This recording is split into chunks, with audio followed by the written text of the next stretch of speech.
Alors comme vous voyez, changement de décor. Aujourd'hui on n'a plus l'habituelle bibliothèque, mais cette fois-ci un magnifique paysage où il y a le bruit chantant de la petite rivière qui s'écoule derrière moi.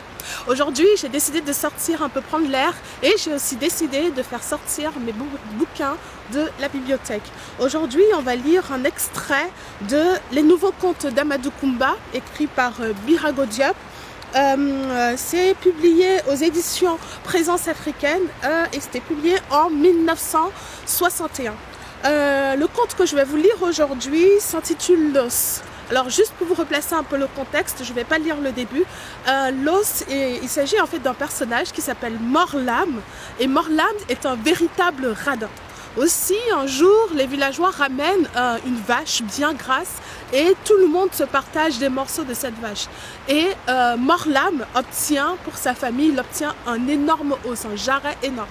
Et ce qu'il décide de faire, donc il décide de cuisiner cet énorme os et parce qu'il ne veut partager avec personne, il décide de s'enfermer à la maison avec sa femme.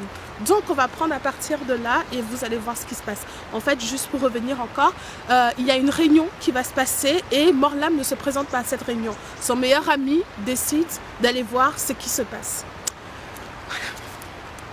Plus forte que l'amour fraternel, plus tyrannique que l'amour paternel, la fraternité de Caz soumet l'homme digne de ce nom à des règles, à des obligations, à des lois qu'il ne peut transgresser sans déchoir aux yeux de tous.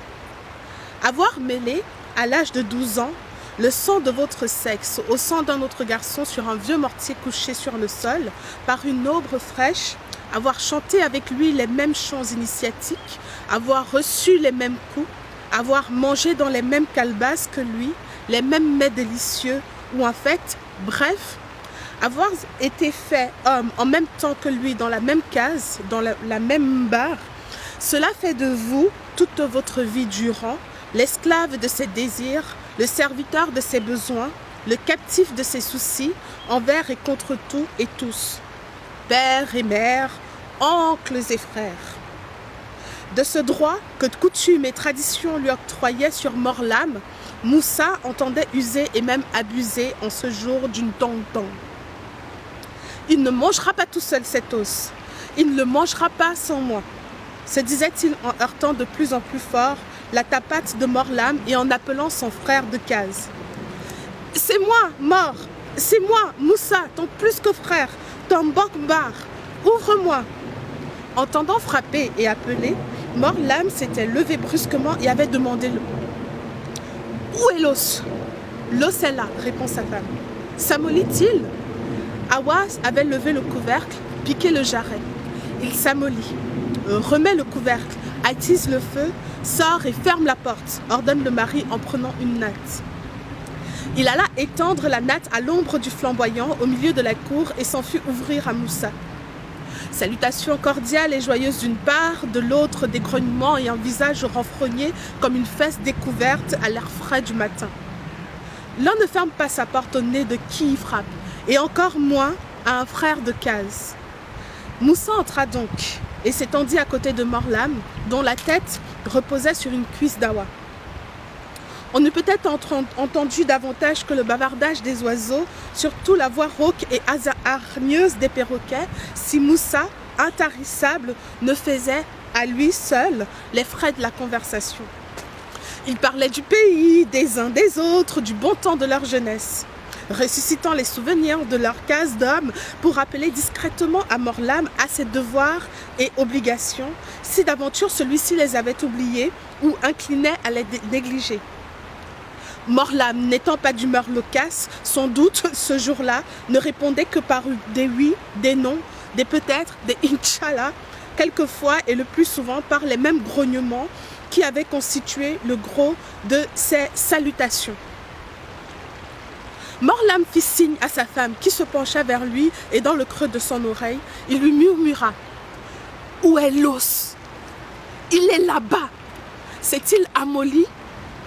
Awa se leva, entra dans la case, elle souleva le couvercle de la marmite, piqua le jarret, referma la marmite et revint s'asseoir, puis confia à son mari.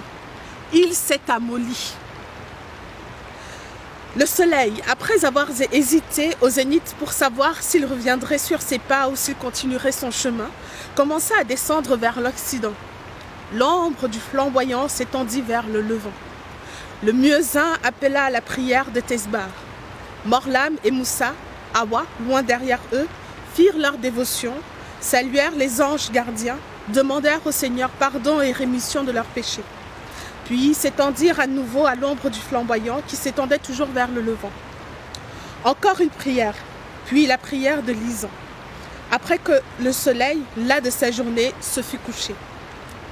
Morlam, immédiatement après la dernière génuflexion, demanda à l'écart à sa femme « Où est l'os? L'os est là-bas. S'est-il amolli ?» Hawa s'enfuit dans la case et revint. « Il s'est amolli. » Ce Moussa, fit le mari tout bas, mais la rage au cœur, ce chien ne veut pas s'en aller. Hawa, je vais tomber malade. Ah oui, alors j'ai oublié de préciser, il y a souvent des avions qui passent de temps en temps, mais c'est pas grave, on continue. Ainsi, dit-il, ainsi fit-il. En tremblant, raide, il se mit à transpirer comme une gargoulette remplie d'eau et pendue à l'ombre d'un tamarinier et à frissonner comme le lait qui va bouillir. Aidé de Moussa qui, en vrai frère de case, compatissait grandement aux douleurs de Morlam, Hawa transporta son époux dans une autre case que celle où bouillait la marmite. Sa femme à son chevet, son frère de case à ses pieds, Morlam geignait, frissonnant et transpirant. Il écouta passer le temps jusqu'au milieu de la nuit. Faiblement, il demanda à Hawa « Où est l'os? L'os est là-bas. Il s'est amolli. Laisse-le là-bas. Ce chien ne veut pas partir. Femme, je vais mourir. Il sera bien forcé de s'en aller. » Ayant dit, il fit le mort. Un cadavre déjà tout raide, tout sec. Sa femme, poussant des hurlements, se griffant le visage, dit alors à Moussa « Moussa, ton frère de case est mort. Va chercher Sérine le marabout et les gens du village. » Jamais de la vie, affirma Moussa. Jamais je n'abandonnerai à cette heure-ci mon plus que frère, ni toi toute seule devant son cadavre. La terre n'est pas encore froide, le premier coq n'a pas encore chanté. Je ne vais pas ameuter tout le village. Nous allons le veiller, tous les deux seuls, comme nous le devons, nous qui sommes, nous qui fûmes les êtres qui furent les plus chers. Hawa se pencha sur l'oreille de son mari et murmura « Mort, la chose devient toute sérieuse. Voici dans la maison tout le village venu te laver, t'ensevelir et t'enterrer. »« Où est Moussa ?» demanda dans un souffle le cadavre de Morlam. « Moussa est là. »« Où est l'os ? » ?»« Il est là-bas. »« S'est-il amolli ? » ?»« Il s'est amolli. »« Que l'on me lave !» décréta Morlam. Selon les rites et récitant des sourates, on lava Morlam, le cadavre de Morlam. Au moment où Sérine de marabout allait l'ensevelir dans le linceul blanc, long de 7 coudées, Hawa s'avança. « Sérine, dit-elle, mon mari m'avait recommandé de réciter pour son cadavre une sourate qu'il m'avait apprise pour que Dieu ait pitié de lui. » Le marabout et sa suite se retirèrent. Alors Hawa, se penchant sur l'oreille de son époux, « Mort, lève-toi! On va t'ensevelir et t'enterrer si tu continues à faire le mort. » « Où est l'os ?» s'enquit le cadavre de Morlam. « Il est là-bas. »« S'est-il amolli ? Il s'est amolli. »« Et Moussa, où est-il ? » ?»« Il est toujours là. »« Qu'on m'ensevelisse !» décida Morlam. Ainsi fut fait. Et voilà, c'est tout pour aujourd'hui. Je vous remercie de m'avoir écouté une fois de plus. Je vous dis à demain pour la prochaine lecture. Ciao, au revoir.